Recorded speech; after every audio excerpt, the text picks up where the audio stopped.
Okay, I didn't make it. Let's get back here. Let's talk about the 5% rule for independence. I mentioned that we are going to use the dickens out of this rule because when two events are independent, their probability becomes very easy to calculate. Let's kind of show you an example. At one point we did, what's the probability of getting 10 heads in a row? Okay.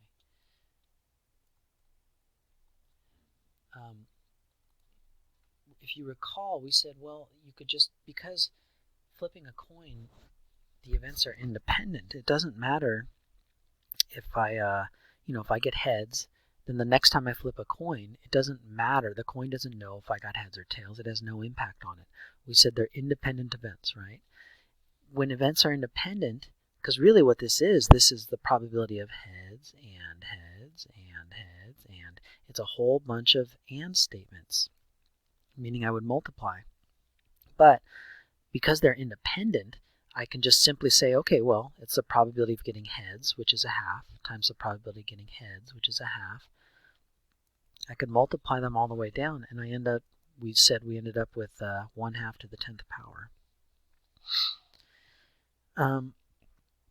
So when events are independent, I don't, it's not like my sample size changes each time I'm trying to find a new thing.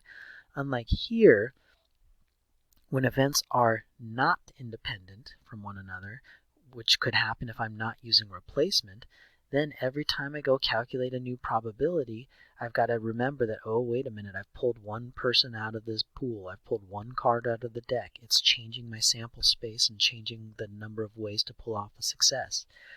When they're independent, it doesn't matter what I did in the previous step, so we could just flat out multiply them. Anyways, working with independent events is much easier than not. So here's the idea. Unfortunately, a lot of what we encounter, events are not independent. In other words, they are dependent on one another. And when you change one aspect of, or when one event occurs, that can then have an impact on the likelihood of another event happening. For most of what we study, they're not independent, but we want them to be independent. Here's our get around, okay? It turns out that if you are sampling a population, okay, if you are not using replacement, okay, without replacement, because that's the part that makes things dependent, right? If you are replacing things, you're putting them back inside, you're putting the marbles back in the bag, that's going to make everything be independent of one another, okay? But when you're not using replacement, we can still use this little independence multiplication trick as long as our sample size is less than 5% of the population. In other words, as long as our sample size is small compared to the entire population, we can simply pretend that we are using replacement. We're not actually going to do it, but we could just treat the mathematics as though we are. The reason is because the effect on the probability is so small that we just don't care. All right. So this is going to be a huge rule that we use a lot later on down the road. We'll see this a lot when we get to hypothesis testing and confidence intervals. Every problem we do, we'll talk about this. Okay. So where are we at here? It says using the same table from example 9. So this table up here, the drug testing table. If 40 of the subjects are randomly selected, find the approximate probability that they all had negative test results. Okay, so if we were not using replacement, okay, and we're not replacing them, so not replacing. Technically speaking, the probability of getting 40 subjects to all have negative test results I want 40 negative results. Okay. Well, what's the probability of getting our first negative result? Let's see. Negative results. So these are my negative results, right?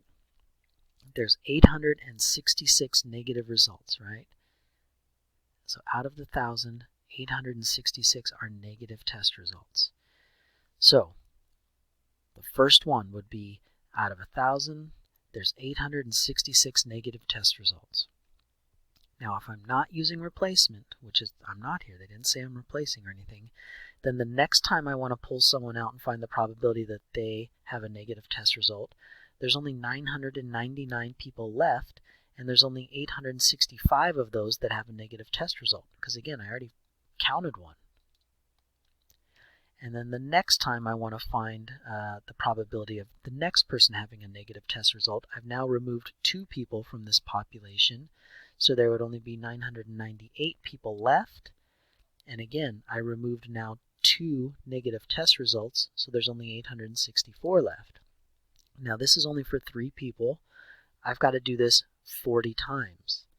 So you can imagine how annoying that would be to write that out and to type it in the calculator. We don't like it. Okay, but let's think about the 5% rule.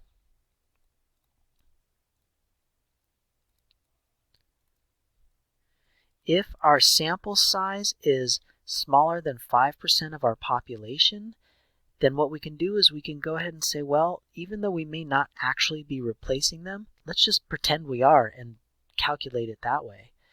So we pulled a sample of 40 people, and the original population had 1,000 people. So 40 out of 1,000, that's 0.04 or 4%. Since our sample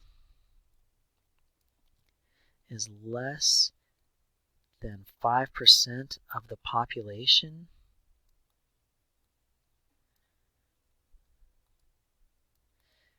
we can treat this as an independent event. We can treat or pretend these events are independent. In other words, the mathematics between doing it this way, the actual way, and the way as far as just considering them to be independent, there's going to be very minimal difference in the answers, and it's going to be a hell of a lot easier to do it this way. Remember, if things are independent, right, if independent, the probability of A and B is simply the probability of A times the probability of B. We do not need to make this guy a conditional thing, like the probability of B given that I've already pulled someone out of the population. We don't need to do that. So if I'm treating them as independent, the probability of getting 40 negative test results would simply be out of 1,000. Well, it would be this. Whoa, what did I just do? Let's see. It would be out of 1,000 people, 866 have a negative test result. Okay, and then it's almost like I'm putting that person back in the population. The next one, 866 out of 1,000. Next one, 866 out of 1,000, and so on. Well, that's easier to put in the calculator because it's just 866 over 1,000 to the 40th power. Okay. That is way easier to calculate quickly in the calculator than this is. This would come out to 0.0032 according to the calculator. So this is a very powerful rule, this rule for independence, okay, the 5% rule for independence.